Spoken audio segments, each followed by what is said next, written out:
Good morning. Welcome to the online Sunday service of the Unitarian Universalist Church of Urbana-Champaign. Our mission is to build community, seek inspiration, promote justice, and find peace. Whoever you are and however you came to be listening this morning, we welcome you and we are grateful for your presence. I am Sam Bashir, as a member of the worship committee, and I will be guiding you through this morning's service. I'm coming to you from our studio high over the backyard in Urbana, where the sun is shining and the humidity is low. Our topic for today is Soul Matters.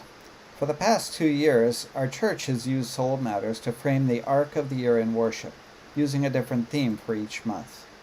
Past themes include vision, mystery, wisdom, awe, and passion.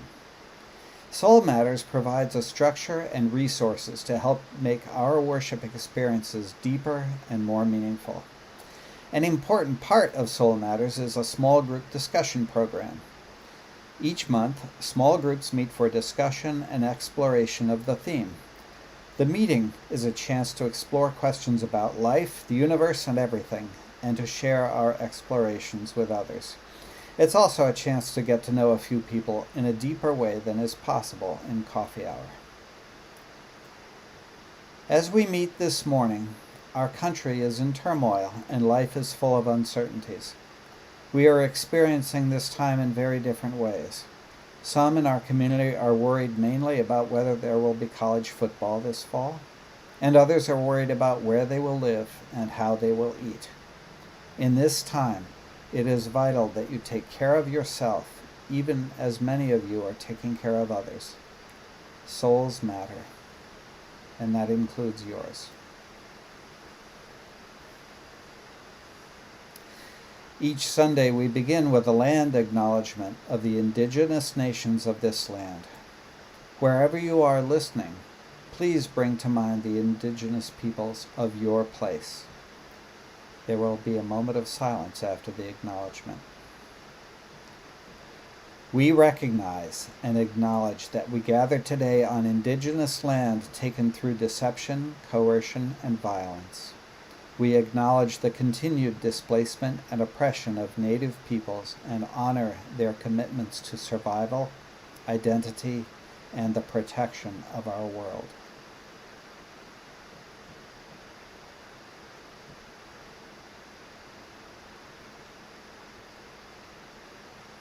Thank you.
This service is about Soul Matters discussion groups.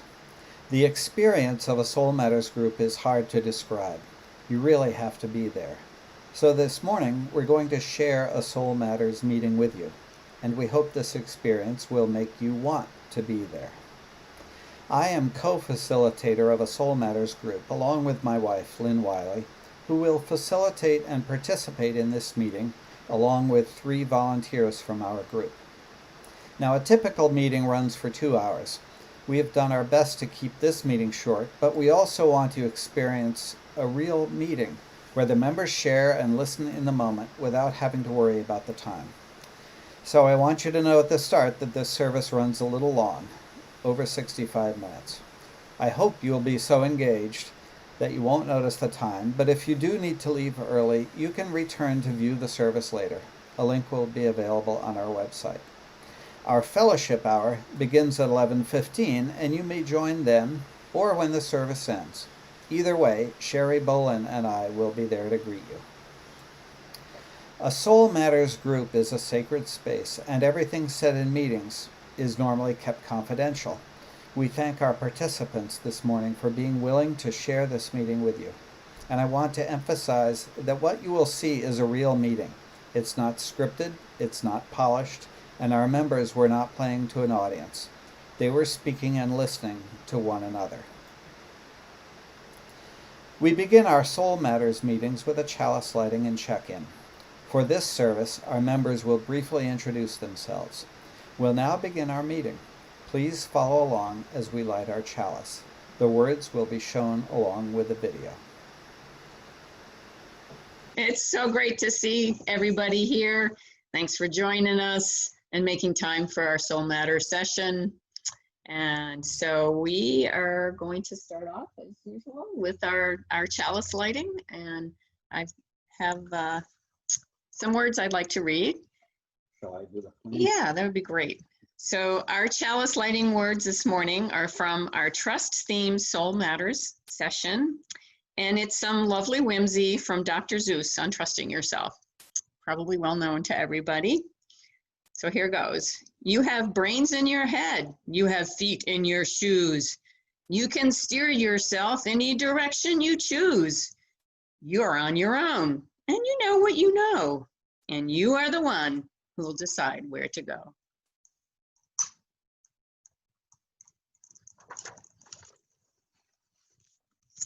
Our chalice on there. Okay. Right. There we Chalice go. is lit. There we go. Okay, you can all see it. Thank you. Okay. What a week, huh? So this is the time we do check-in and share with each other but what we experienced this week. So I would like to invite you to go ahead and do that and just say your name and say a sentence about yourself. And who wants to go first? I can go first. Okay. Can you guys hear me okay? Yep. Okay. I'm Jordan. I moved to the area last August, so I haven't been here quite a year yet. And I am a faculty veterinarian at the university. So I agree, Len, it has been a week. It's been 2 weeks for me. I've been the only faculty on for 2 weeks, which has been interesting with new residents and interns coming in. I stand by what I've thought months before is that I've never worked with so many toddlers over the age of 25. A lot of interpersonal things going on between people, but just a lot of weird cases, some tragic things, some good things, just kind of been an interesting 2 weeks at work. So. But my horse is doing better. I actually got to ride her last weekend, so her wound is healing up, so I'm excited about that, and she's going to go get turned out into the pasture finally tomorrow with me there in case she decides to run through the fence again. So fingers crossed that she doesn't do that. Yes. Well, we sure hope so. All right. Oh, I'm so glad she's doing better. Oh, no, you go. Oh, no, it's all right. I'm so excited that the horse is better. That was my contribution. Me too. And I really do hope she's learned her lesson too. But all right, I'm happy to go. I'm Lynn. I am retired a couple years ago after 40 years as a librarian, and now I am a social worker and working out in the field with seniors. This week has been crazy. Yeah. We always, when the kids were little, we used to do highs and lows. We at the dinner table, we'd say, what was the high point of your day? What was the low point? It was really a fun way for them to get to share. And for me, the real low point for this week was just really taking in the economy and the devastating impact on millions upon millions of America and the utter lack of leadership in addressing that. On so many levels, I can't even begin.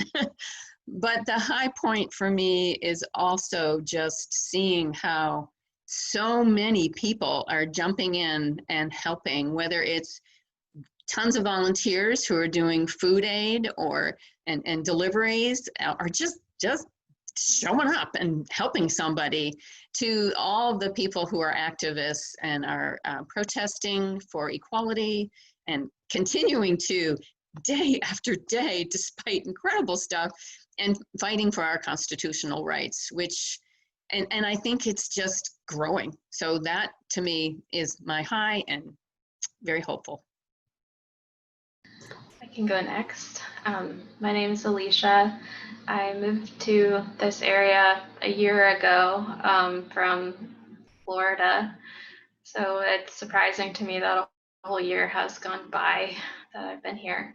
I'm a mental health counselor, and the last week has had some kind of stressful times, but also some quieter times. My days really vary from one to the other, and I was noticing myself feeling tired at the earlier part of the week. But I'm feeling good today, having a little bit of a slower day and looking forward to the weekend because I'm going to Allerton State Park to go on the trail and enjoy spending time with a friend.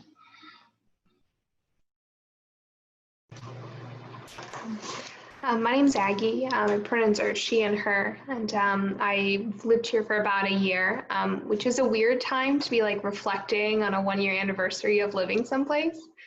I don't know if you guys feel that way too, because we're all on this like a similar timeline of how long we've been here.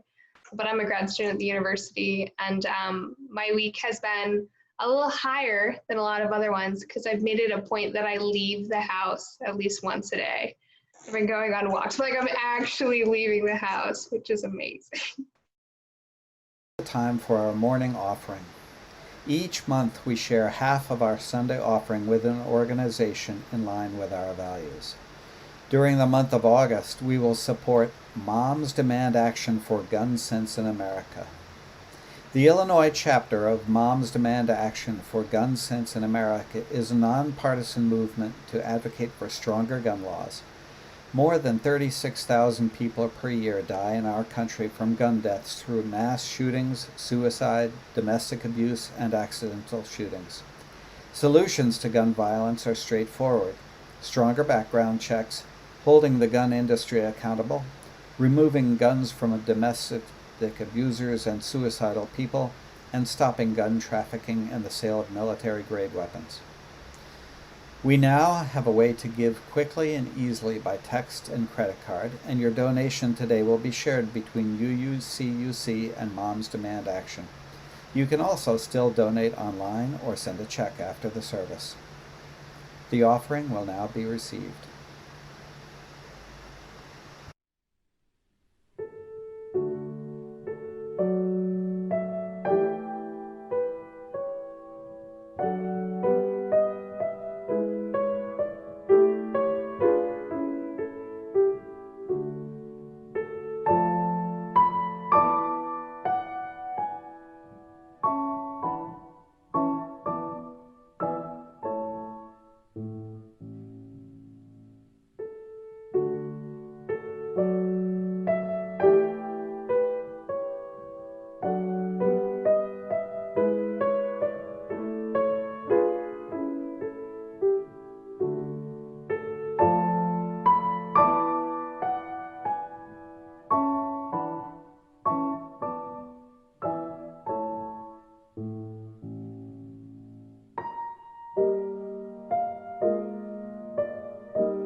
There are two main parts to a Soul Matters meeting: exercises and questions.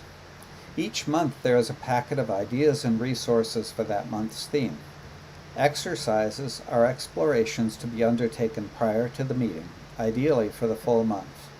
Usually there will be 3 to 5 options for the exercise, and you can either pick one or design your own. During the meeting, you report on your exercise. Similarly, there will be 10 or more questions from which you can pick one or ask your own and report on your answer and your feelings about the question. A distinctive and vital aspect of the meeting is deep listening. When one member is sharing, the other group members listen, fully attentive and in the moment, and doing nothing else.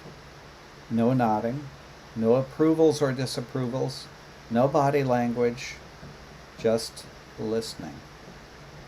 After everyone has shared comes the opportunity to reflect and comment on what the others have said. The commitment to deep listening is essential to having a good Soul Matters group. Everyone has the equal right and responsibility to hear and to be heard. We'll now return to the meeting and hear the sharing of the exercises. You'll notice that during the meeting I'm present, but I don't share very much. I was there to co-facilitate, but I wasn't really needed, so I practiced deep listening instead. So the next thing, of course, is our exercises, and of course we had 5 of them to choose from.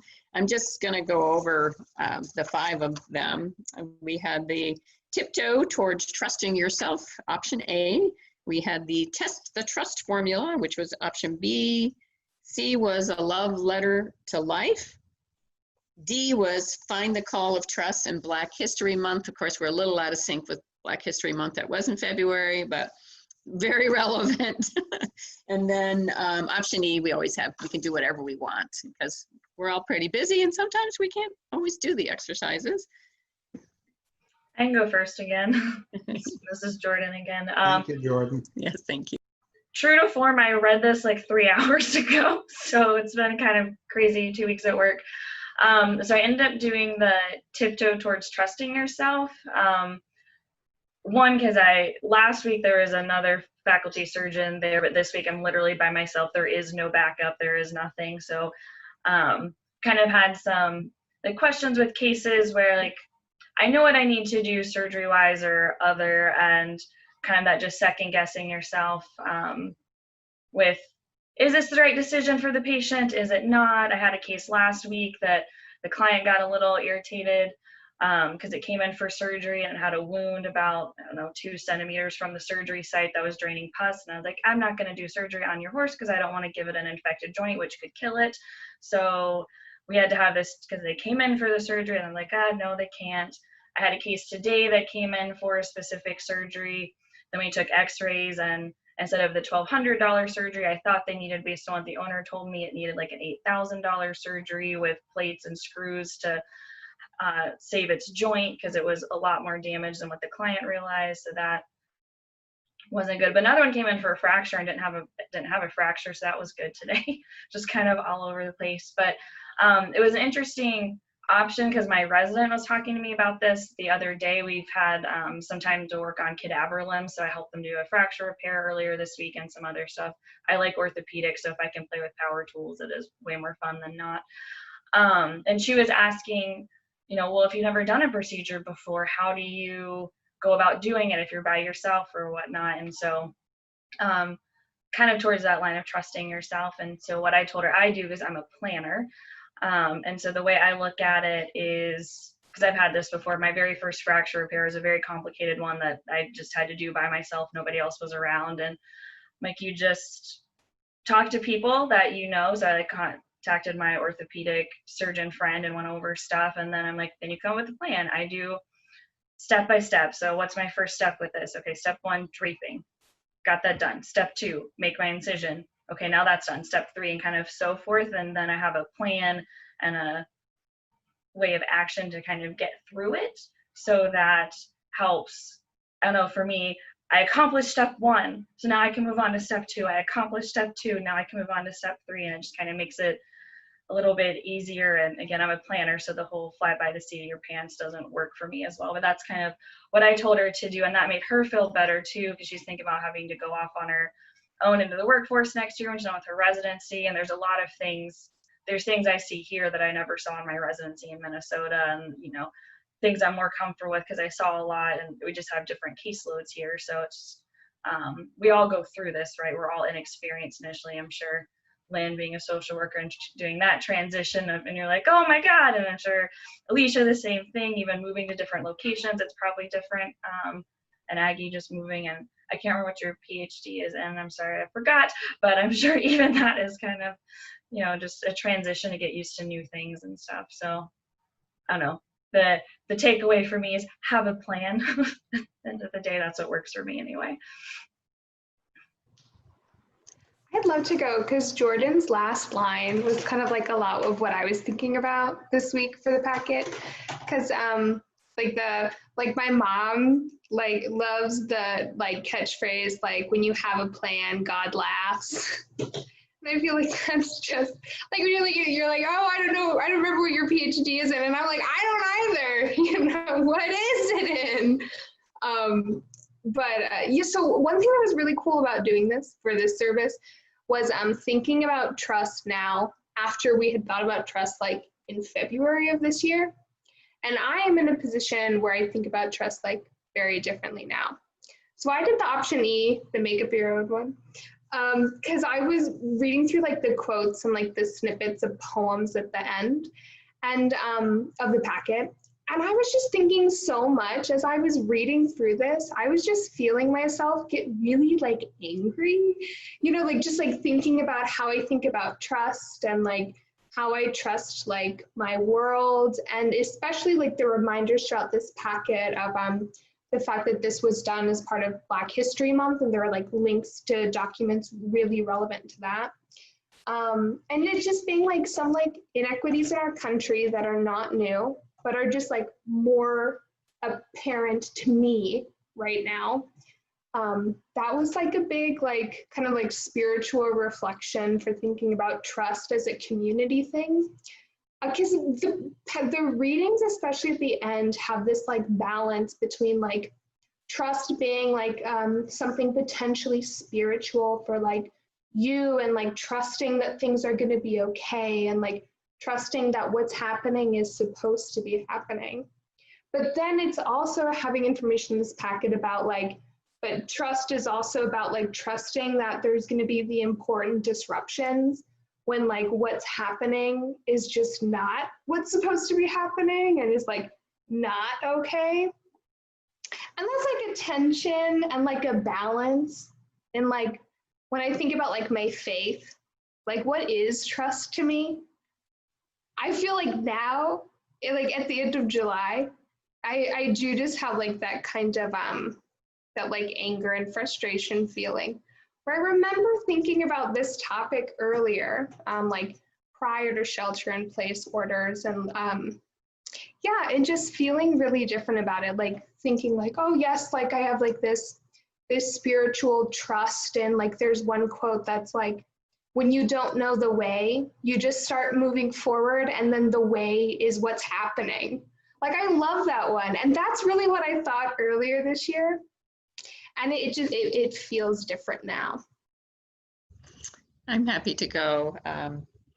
So I have to admit, I did the exercise within 24 hours of our session, but I did find time and to look at it. And so I picked option C, and option C, it's a love letter to life, a daily reminder why life is trustworthy. And so just a little preface to that, because I really do think our ability to trust life is related to not just what happens to us, but what we choose to focus on. And obviously that's changing now. Sorry, I'm losing my place here. And right now, I think we're all wrestling with a loss of faith of what we had before. It's not what it was. But for me, I wanted to look at, well, how do you look at trying to repair that. Not for everyone, you can't, because everyone's ability to do that is going to be really different. So I was looking at that C as a way to to acknowledge, first of all, that maybe we can repair trust, and by finding some space to do that. So that's why I pick C, because it's really, for me, it's heavy on ritual, a way that you look at a way to replenish yourself.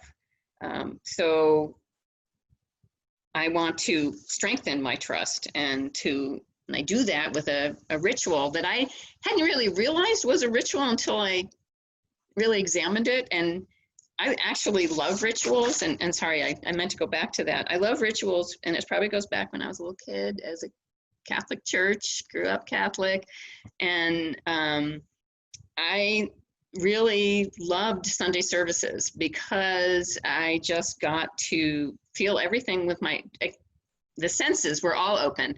So it was the smell of the incense, it was the light coming through the windows, it was the liturgy, and the really soothing rhythms of that liturgy, even though it was totally incomprehensible because it was in Latin. But that didn't matter to a 6-year-old. I just felt really at peace when I was there. So rituals have always been part of our family life, and mostly celebrations, but there are also painful rituals too. I really love them, and I keep them. I like them because they're predictable. I know there's a set of expectations related to them, and sometimes they don't work out. But hell, that's life, right? That is what happens in life. And so the rituals kind of teach us that too, that it isn't always going to go predictably, and it's going to be okay though. I'm losing. Losing my thread, sorry. I tend to connect to nature. I look at the birds at my bird feeder outside my dining room window. I always try to do that in every season. I try to find something. It's the snow on the trees. It's the magnolia blossoms in the tree. It's the flowers in the middle of summer on my deck. It's my vegetables growing in my garden. It's the damn squirrels eating all my vegetables in my garden. and it's like, okay, you can have a zucchini, but don't take the damn tomatoes. But it's okay. I can always buy tomatoes. And so I just let it wash over me and say, yeah, this is life, up, down, and all around. So I wanted to reflect on one of the readings at the end. The one that I picked is, to have faith is to trust yourself to the water. When you swim, you don't grab hold of the water, because if you do, you will sink and drown. Instead, you relax and float, by Alan Watts. And that reminded me of myself in general, but also in regard to being a counselor, struggling to trust that I am enough. As I show up in counseling, especially as an intern, I used to prepare a lot and try to think of what I could ask clients. I had sort of a list of questions that I would have, at the ready if I forgot what to say or didn't have anything to say. And over the years, I've realized that just being present, listening actively, responding to what I'm hearing, noticing what they're feeling, is probably better than a lot of preparation I could do.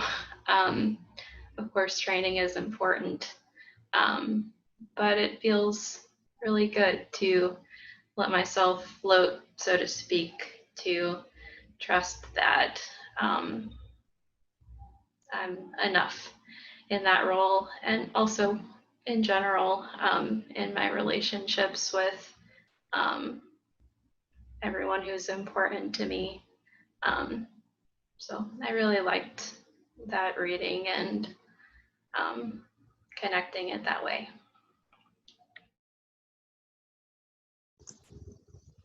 Oh, thank you, all of you. Really nice sharing. So this is the time that we get to reflect back to everybody in our group about the things that you all just talked about. And I certainly, Jordan, not surprised about the power tools. And, yeah, I sort of wrote here like, jump in, Jordan, too. Like you had to, right? You just had, and you trusted yourself. You just took those steps and planned, and you jumped in because there wasn't going to be anybody but you.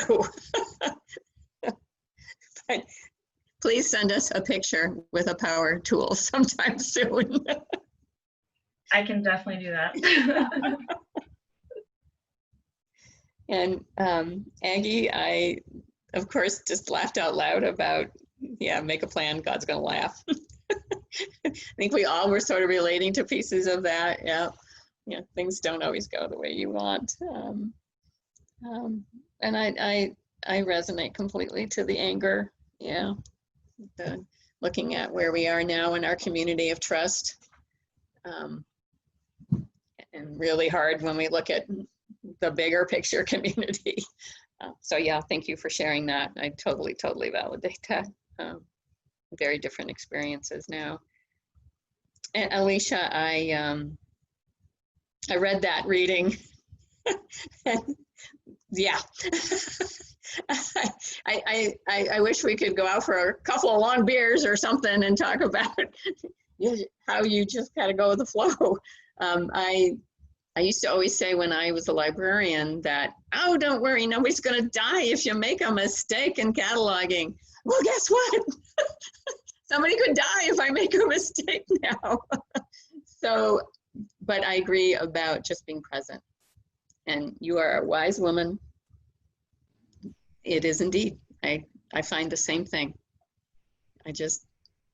Oftentimes I just tell people that on the phone, because that's all I'm doing is on the phone work. I ask them to slow down and breathe before they get into it. I just say, breathe, and just let's be quiet, and then you can tell me what's happening. And then it gives me an opportunity to actually listen too. Thank you. That's a nice way to do it. When I had a therapist that I went to at the beginning of every session, we would just take a minute to kind of like close our eyes, breathe together, and then kind of get one with the space, if you will, and then just kind of go. And it worked really well on both ends. You just feel kind of the energy shift, which I guess you may not be able to feel over the phone as much as when you're in a room together, but I think that was very helpful on both ends. Yeah. Yeah. Lynn, I really enjoyed your sharing about ritual in your life. I think that is a powerful way to live in the present moment. And I used to have a negative perception about rituals. I think it just kind of was generalized in some of my anger about like negative experiences I had with Christianity. But over the years, I've like made friends with people who really enjoy ritual, who shared it with me, and it feels so good to connect with nature, with people deeply. So I agree with you. Thank you. Yeah. And I get what you're saying, because it took me a long time to really understand the importance of rituals, even the ones that may bring back some bad memories.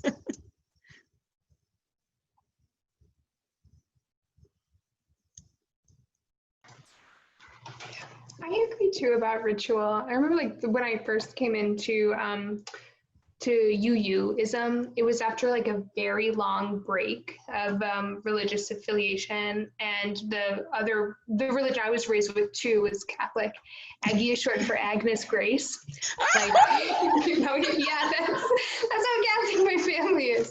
And I think one thing that I was surprised about when I first started getting into UU was like how much I loved the chalice lighting, just like every time, all the time.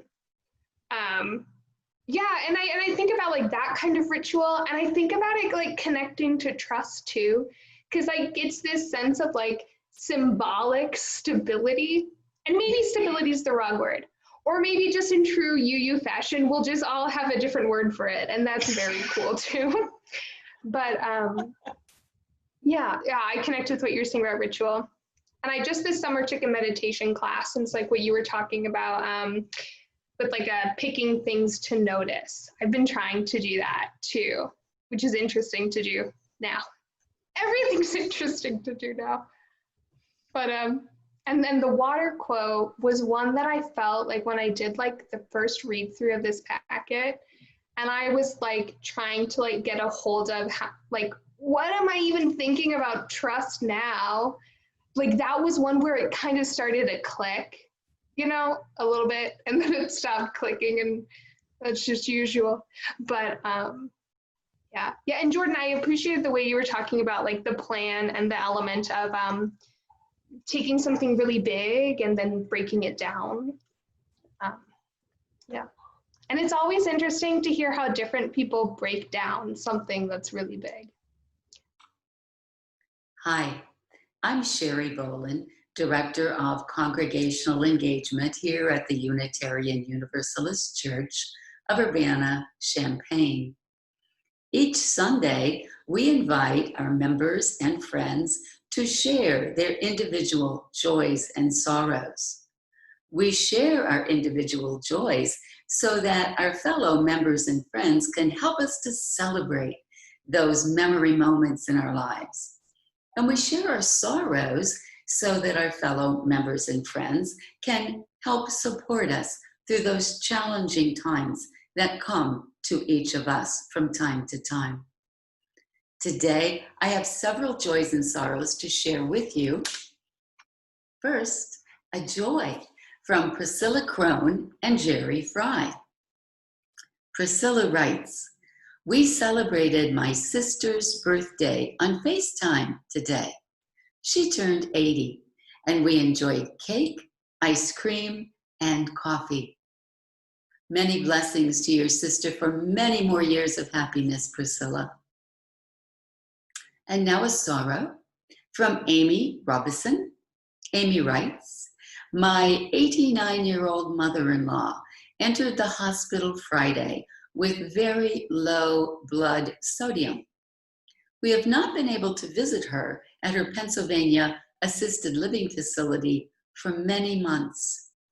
Many blessings to your mother-in-law, Amy, and do keep us posted on her progress." A joy from Umita Sandarangani and Marilyn Ryan. They write, "We're happy to report that Umita's father came home from the hospital on Tuesday, even if it was just in time for the 48-hour power outage that began right after he got home, thanks to the hurricane. But now he has electricity and is recovering from pneumonia. Hooray!" What a happy follow-up, Omita, to the news you shared with us a few weeks ago that your father had been hospitalized with pneumonia. Send him our blessings. And now a sorrow from Sandy and Jim Hannum. They write, "We are deeply saddened to hear of the passing of Noel Brodsky. Please keep his wife Anne and their daughters, Ariana, Serena, and Alyssa, in your thoughts and prayers. They were active in our church a few years ago. Noel is remembered as a lively, interesting, and outgoing man. Deepest condolences to his family." Thank you for sharing this update, Sandy and Jim. And now a joy from Julie Lout. She writes, I am proud to share that I was sworn in as Urbana City's Council newest member on Tuesday. Though I have a great deal to learn before I'm fully up to speed, I look forward to doing what I can to support our community in the coming months.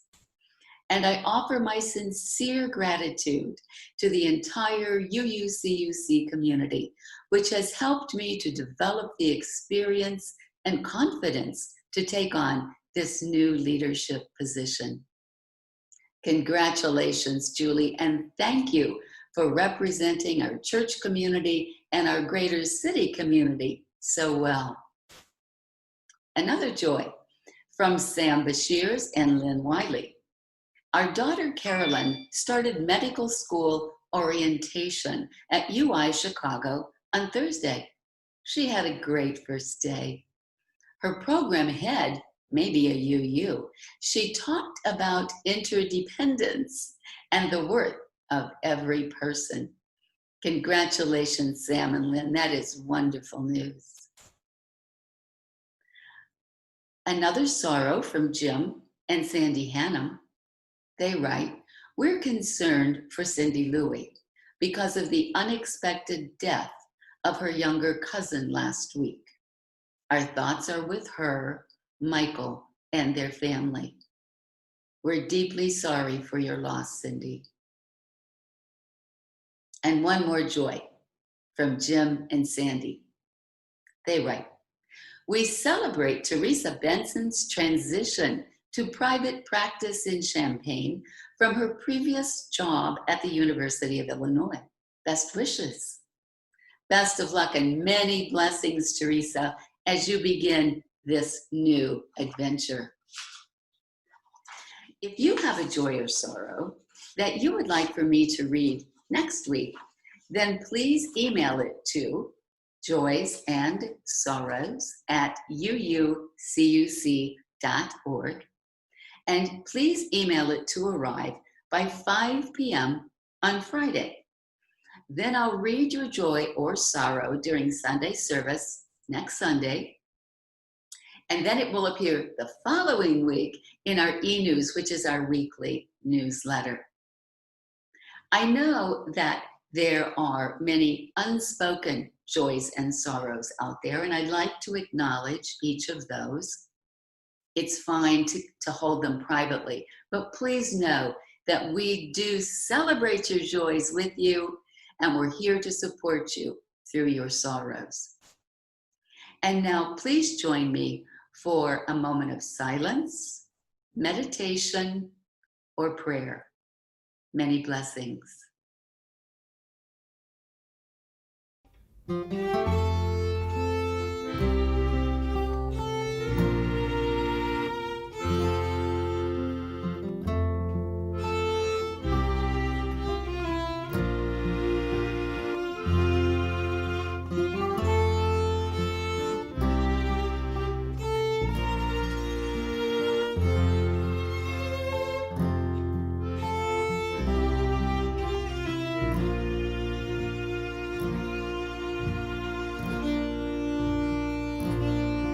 May the long time sun shine upon you.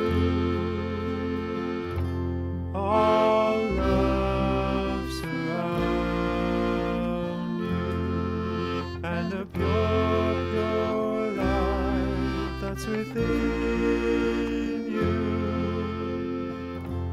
guide your way home. May the long time sun shine upon you. All love surround you, and the pure light that's within you guide your way home. May the long time sun shine upon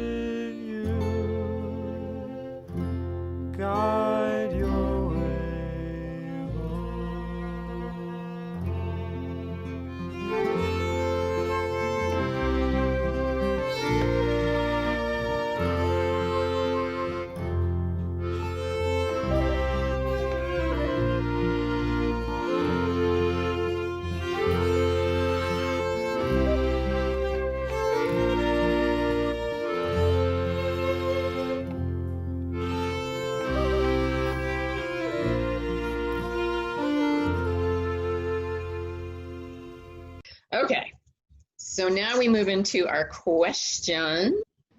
I can start. The question that I picked was, how have you changed your mind about trust? I don't think that I thought about this consciously very much, but I've, like, throughout a large part of my life, behaved in a way that's not very trusting, or you could call it very cautious. I'm very cautious and quiet, especially in groups. And it's taken a while for me to like find environments or types of,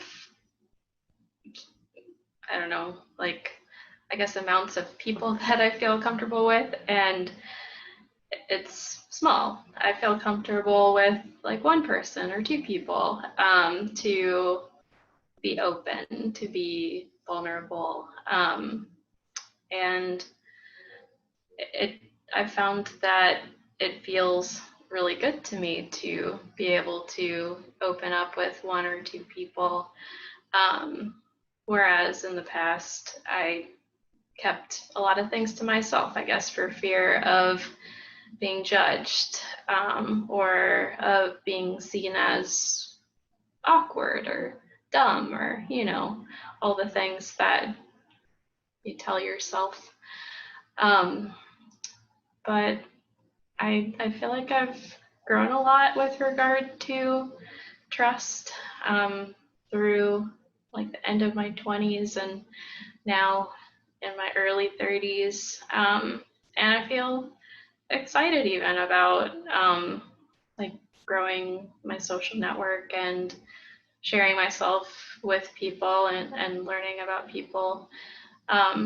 So I think that I have made a pretty large transition with regard to my willingness to trust and show myself to people.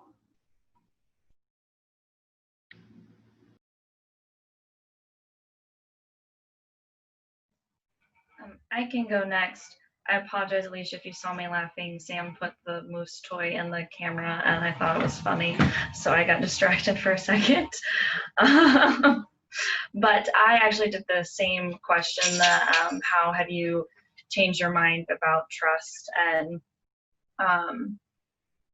I guess for me, like growing up, there's a lot of fighting in my family and stuff like that, so it wasn't a very like fun place to be all the time. And so I've always kind of equated trust with like a feeling of safety, because you have to trust something to feel safe and things like that. And that's probably why I've always connected to animals. I fully agree with the quote that's like, I don't trust a person that doesn't like dogs, but I trust a dog that doesn't like a person, because animals tend to have fairly good insight into things like that. But the biggest challenge for me lately with this, and I actually have thought about it a good bit over the last few months, because I think I told you guys in the last meeting or the meeting before, and I know Alicia knows this since we first met, like how rough my transition to moving here was, and like the breakup and everything and all of that. And like I've got my new boyfriend and it's going really well, but I'm like, when is the bad thing going to happen? Like, when is it gonna all go? When is the ball gonna, like, what? And it's been great. He's moving here next month. Like, we're gonna be living together. Like, it's just, everything's going and it's really good. We're really solid. We, talk about everything. We have a really, really good relationship. And so I'm getting better at trusting the good that's happening. But when we first were dating, because we had the whole started dating back in March, so we were just doing FaceTime and all of that stuff. But just getting better about not thinking something bad's gonna happen. But it's been a really hard transition of trying to focus on the positive and not think that everything's gonna go to crap at some point. So that's been a hard thing to kind of adjust to. And also, like Alicia was saying, like getting used to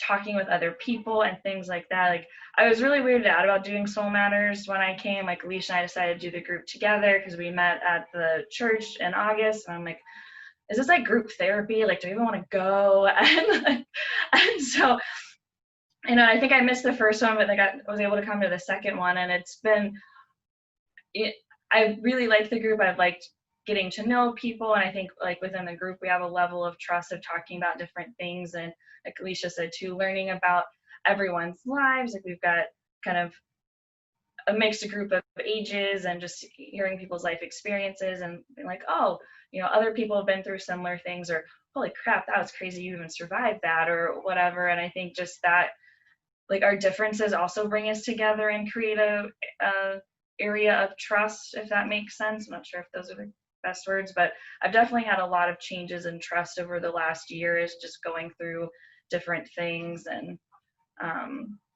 yeah, just getting to know people and trying to branch out a little bit more outside of the hole that was vet med for so long. And I'll probably just start rambling, so I'm going to stop there. That I've changed my mind about trust over the last couple of months. I'm trying to, there were like 5 questions that I wanted to answer, but I decided to go with number 13. Has it ever been hard to trust that your children will find their way? Oh my God, yes. and it's not just what you know about them and their strengths and the things also that they might need to work on, or that they probably full well knew all along, but also you wonder about your own impact on them, and did I do enough to guide them on their way? So I had, yes, it has been hard. The teenage years are particularly hard because trust means something different if you're not quite sure your kid is actually telling you what happened. So it's more about you knowing them and then saying, tell me more about that.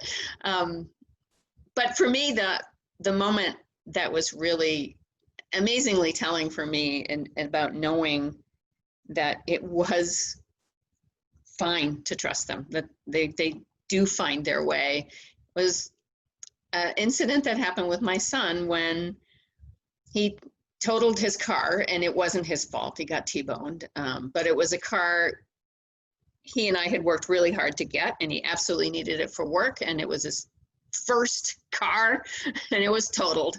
He was fine. He walked away from it, not a scratch. But he got a great settlement. I mean, more than the car was worth, and paid off the loan, and then he had a chunk of money left. And I was like, he needs another car. So yeah, okay, let's talk about this. But he called me on, he was living somewhere else, and he called me on the phone and said, well, I got a plan. I'm gonna use that money to go to Europe. And I'm just gonna go, and I don't know where I'm gonna go, but I'm just gonna explore Europe on my own. And I have to admit, I was not happy. I was like, wait a minute, you're not going to have any money left. You're going to use all that money. You're going to come back and you need a car, and what are you going to do? And we talked for a little while, and I admit, very short with him. And then he changed me completely by saying, hey Mom, you know, he was in his early 20s at that point. And he said, it's okay. You can trust me. I will be okay. I'm an adult. I will make my decisions. I will accept the results of my decisions. And I'm not the son that you have to worry about giving money to, or wondering that I'm going to be okay. I'm going to be okay. And I sat with that for a second and went, oh my God, that is such a gift. I mean, I really realized that he drew the line, and that doesn't happen, or maybe we don't always see it when you really look at your kid and say, you're okay. You're going to do what you're going to do. And I'm going to trust in that. And I'll never forget it, because it is, even when I talk to friends as kids, you know, we laugh about, how do you know your kid's actually an adult? And sometimes we laugh about, when they lead your cell plan, then you know they're an adult. But no, there's other things, and that trust thing is important.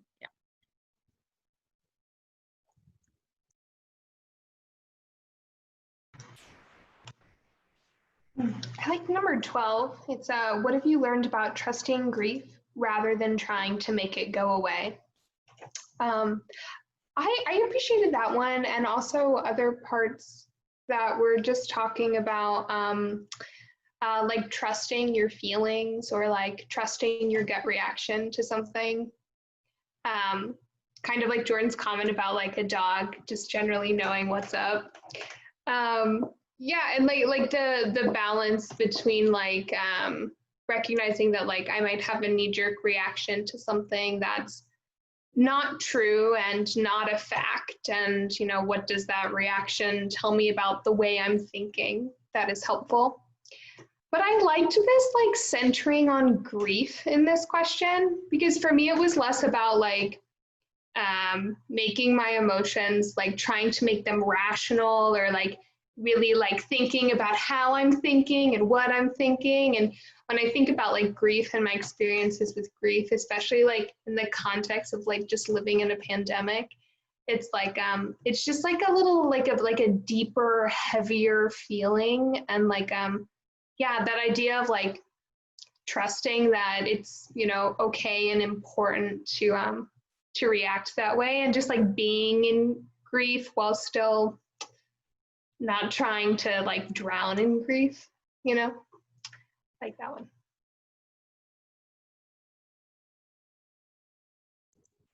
All right, thank you. Yeah, Aggie, sometimes it's okay to not be okay, right? And I love that about all of us, how vulnerable we can be with each other. Yeah, it's neat that two of you picked the same question, and there are just different perspectives on that were really, and I feel like I know both of you enough to know where some of those were coming from. And yeah, yeah, Jordan, the safety issue, if you do have always wondered about trusting in your immediate family, yeah, safety is something that you're going to think about in terms of trust. And then it does get different. And just congratulations about the news about your boyfriend. I'm sorry, I couldn't help but go, wah! I you know, the shoe's always going to drop somewhere somehow, but that doesn't mean that you won't be able to get out there and meet it. Pick it up, put it on. Like Dr. Zeus says, your feet are in your shoes. And Alicia, I didn't meet the Alicia that you talked about. I don't know that one. I only know you as being so open to being vulnerable and not being cautious about sharing, and it being very meaningful. So yeah. Thank you. I think that this group really lends to openness. There's a lot of safety in this group, and it doesn't even feel anything like what I assume groups feel like. It feels easy to share in this space. And I wanted to comment that I enjoyed hearing everybody share. Jordan, I'm really happy for you that you've been able to develop a feeling of trust and safety in general and here, and that things are working out with your partner.